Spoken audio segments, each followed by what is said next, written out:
같은 경우에 안정성이 떨어지면은 팔을 올릴 때 좌우의 높낮이가 틀어진다라든지 팔이 올라갈 때 부들부들 떨리면서 올리는 경향이 있거든요.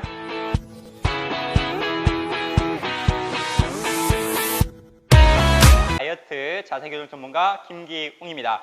오늘은 어깨 운동 중에 덤벨 숄더 프레스라는 동작에 대해서 설명을 드릴 건데요.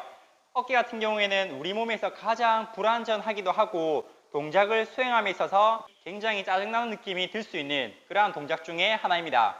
초보자분들 같은 경우에 실수하는 경우 중에 하나가 어깨를 운동을 시켜야 되는데 어깨 옆에 있는 이 근육이 과하게 긴장되어 있다 보니까 어깨보다는 승모근을 긴장하게 되고 그로 인해서 목으로 통증을 이어가게 만드는 경우가 있는데요. 오늘 제가 알려드리는 동작을 한번 따라 해보시고 어깨에다가 힘을 제대로 줄 수 있는 방법에 대해서 한번 습득해 가시면 도움이 되겠습니다. 이 숄더 프레스 하는 방법은 여러 가지가 있는데 서서 하는 방법, 그 다음에 앉아서 하는 방법, 그 다음에 앉아서 하는데 이런 숄더 벤치라고 해서 등받이가 있는 숄더 프레스를 할 수 있는 방법이 있습니다. 오늘은 앉아서 하는 방법 두 가지에 대해서 말씀을 드릴 거예요. 이러한 직각 숄더 벤치를 이용하셔서 동작을 수행하시게 되면 몸의 안정성이 조금 더 잡아줄 수 있기 때문에 동작을 수행하는 데 있어서 훨씬 더 도움을 받을 수 있겠죠. 하지만 숄더 벤치 같은 경우에는 아무래도 등을 뒤에 기대다 보니까 이런 벤치 없이 동작을 수행하는 어깨 운동 같은 경우에는 몸의 안정성이 확보가 될 수 있어야 돼요. 물론 장단점이 있지만 제가 추천드리는 방법은 등받이가 없는 이러한 평벤치에서 숄더 프레스 하는 것을 추천드립니다. 이유는 내 몸의 안정성, 코어의 안정성이라고 해서 복부에 힘을 제대로 줄 수 있는 몸의 상태에서 동작을 수행하셔야 부상의 위험 없이 원하는 부위에 힘 전달을 제대로 할 수 있기 때문인데요. 숄더 프레스 같은 경우에는 팔을 디귿자 형태에서 만들어 주시고 여기서 팔을 위로 쭉 뻗어주는 동작이에요. 처음 하는 분들은 팔을 뻗는 것 자체가 굉장히 불편할 수가 있어요. 어깨 같은 경우에는 중력의 영향을 받다 보니까 팔을 떨어뜨리고 있죠. 그렇기 때문에 어깨를 위로 올리는 것 자체가 굉장히 부자연스럽고 그 주변에 있는 근육을 거의 써본 적이 없으실 거예요. 항상 불안전한 상태에 놓여있는 구조물 중에 하나인데요. 어깨는 속근육들이 다른 근육에 비해서 많고 작은 근육들이 그만큼 많다는 것은 중량에 취약하고 어떤 자세에 있어서 속근육들이 더 많이 쓰이고 빨리 지치게 됩니다. 그래서 다른 근육에 비해서 느낌이 굉장히 짜증나고 스트레스를 쉽게 받는 부위 중에 하나입니다. 숄더 프레스를 하시기 전에는 이렇게 맨몸으로 동작을 충분히 수행을 하신 다음에 중량을 들고 운동하시면 도움이 되겠죠. 동작을 수행하기 전에 항상 중심이 되어야 될 복부랑 허리에 힘을 먼저 신경을 써주시고요. 얘네가 허리가 과도하게 앞으로 꺾여 있다라든지 어깨가 이런 식으로 구부정해져 있으면 팔을 올리실 때 이렇게 실수하는 분들이 많이 계세요. 이게 아니라 가슴을 들어주시고 배랑 허리에는 힘을 주시고요. 이렇게 팔꿈치는 직각인 상태에서 팔꿈치를 가지고 귀를 가린다라고 생각해 주셔야 돼요.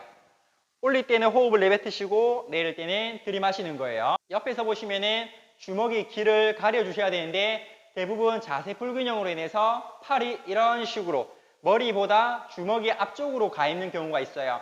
그런 분들 같은 경우에는 팔을 위쪽으로 뻗어 올리는 동작만으로도 스트레칭 된다라고 느끼실 거예요. 그리고 뒤에 등받이가 없다 보니까 허리의 안정성, 이 복부의 안정성이 떨어지시게 되면은 몸이 이렇게 앞뒤로 휘청휘청 거리는 경우가 있어요.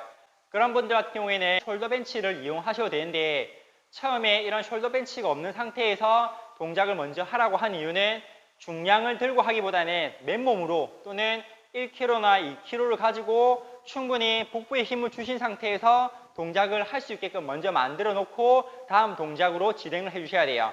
이 숄더 벤치를 바로 이용하시게 되면은 아무래도 등을 뒤로 기대다 보니까 숄더 벤치가 없는 상태에서 하는 것보다 무게를 조금 더 들 수가 있거든요. 그러다 보면 무게에 대한 욕심이 생기고 중량은 올라가는데 자세는 무너지는 경우가 있습니다. 그리고 저 같은 경우에는 이런 중량을 가지고 동작을 충분히 수행을 하고 나서 끝나고 나서 쉬는 게 아니라 맨몸으로 다시 한 번 더 이렇게 남아있는 힘을 다 사용을 해주시는 거예요.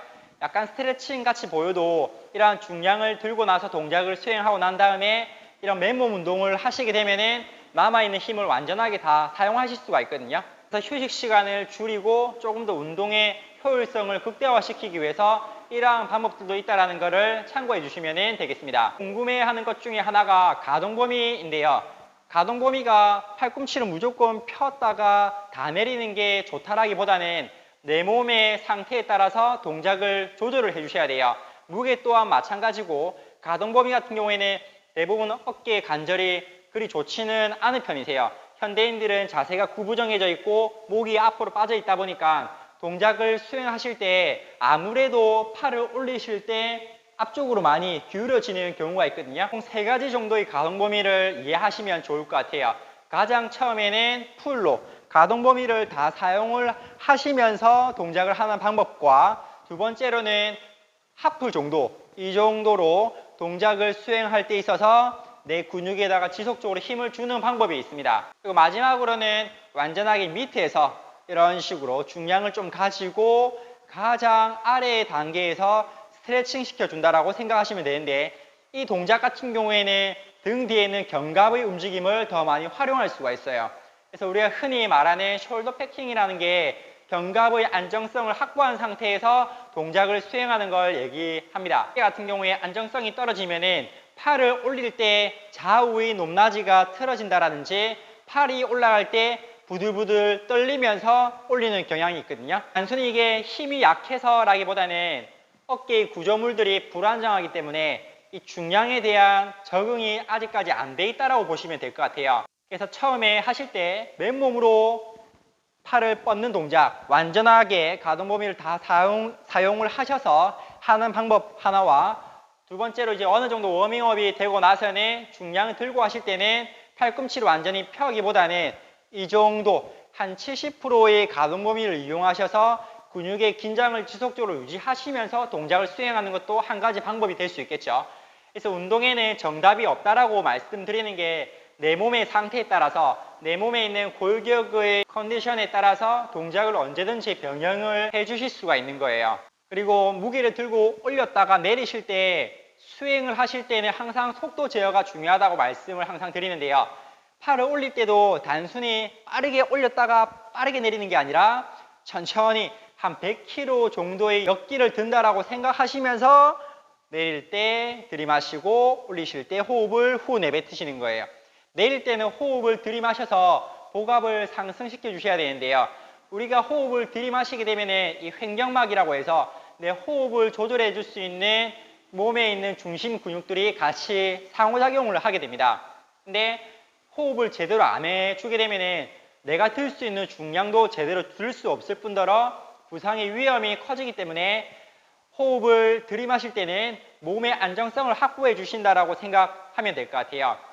그래서 내릴 때는 호흡을 들이마시고 올릴 때는 후 내뱉을 수 있도록 들이마시고 후. 숄더 벤치가 없는 상태에서는 몸의 안정성이 가장 중요하기 때문에 등받이가 없는 상태에서 하실 때는 몸의 중심에 신경을 써라 라고 이제 말씀을 드리고 싶고요. 이 숄더 벤치를 하실 때 주의하실 점은 뭐냐면은 이런 등받이가 있다라고 해서 무조건 이렇게 등을 기대고 어깨 쪽을 기대고 허리를 과도하게 드는 경우가 있는데요.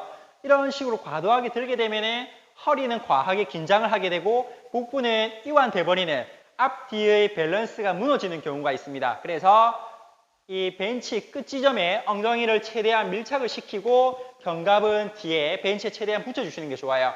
그렇다고 해서 허리의 아치가 완전하게 사라지게 만드냐?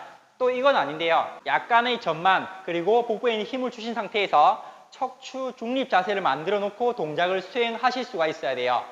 이 상태에서 주먹을 쥐시고 올리실 때는 호흡을 내뱉으시고 내릴 때는 들이마시고 등 뒤에 있는 견갑, 그 다음에 어깨 후면 뒤쪽에 조금 더 안정적으로 고정되어 있다 보니까 동작을 수행하실 때 편안하게 동작을 할 수 있다는 걸 느낄 수 있을 거예요. 등받이를 댄 상태이기 때문에 훨씬 더 몸이 안정적으로 동작 수행이 가능하시고요.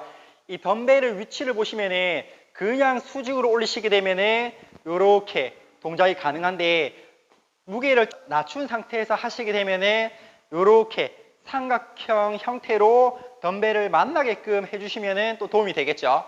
중량이 많이 높고 덤벨의 크기가 커지면은 붙이는 것 자체가 잘 안 될 수가 있어요. 이렇게 작은 무게일 때 작은 크기일 때는 덤벨을 삼각형 형태로 이렇게 붙일 수가 있겠지만 덤벨이 커지고 중량이 무겁게 되면은 이 정도만 올리는 것만으로도 덤벨이 만나는 그러한 모습을 보실 수가 있을 거예요. 어깨 운동 하실 때는 절대 중량에 대한 욕심을 내려놓으시고 가벼운 무게라도 내 어깨에 정확하게 힘을 줄 수 있는 방향으로 나아가셔야 됩니다. 어깨는 삼각근이라고 해서 전면, 측면, 후면 이렇게 세 부위로 나눠져 있거든요. 그래서 덤벨 숄더 프레스, 바벨 숄더 프레스 이런 프레스류 운동은 어깨 전체의 힘을 다 이용한다라고 보시면 될 것 같아요.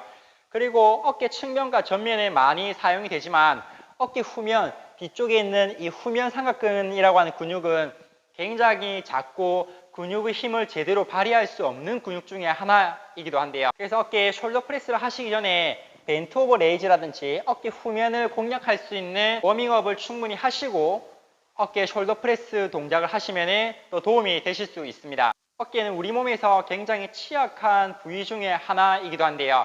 왜냐하면 상체 운동을 하실 때 가슴이나 등이나 팔이나 이런 상체 운동을 하실 때 항상 개입이 될 수밖에 없는 구조이기 때문에 피로가 많이 쌓이기도 하고 또 부상에 노출이 많이 되어 있는 부위이기도 합니다. 그래서 운동 전에 충분히 워밍업을 많이 하시고 스트레칭이라든지 주변에 있는 승모근, 그 다음에 아래쪽에 있는 여기 강배근 쪽, 그리고 붙어 있는 요 가슴 앞쪽, 그리고 등 뒤쪽에 있는 날개뼈 주변을 폼롤러라든지 근막 이완 툴을 사용해서 활성화를 시키고 나서 어깨 운동을 하시면 조금 더 예방적인 차원에서 운동을 하실 수가 있습니다. 숄더 프레스에 대한 동작에 대한 설명을 한번 드렸고요. 여러분들이 운동하시기 전에 참고하셔서 도움이 될 만한 영상 만들어 보도록 하겠습니다. 감사합니다.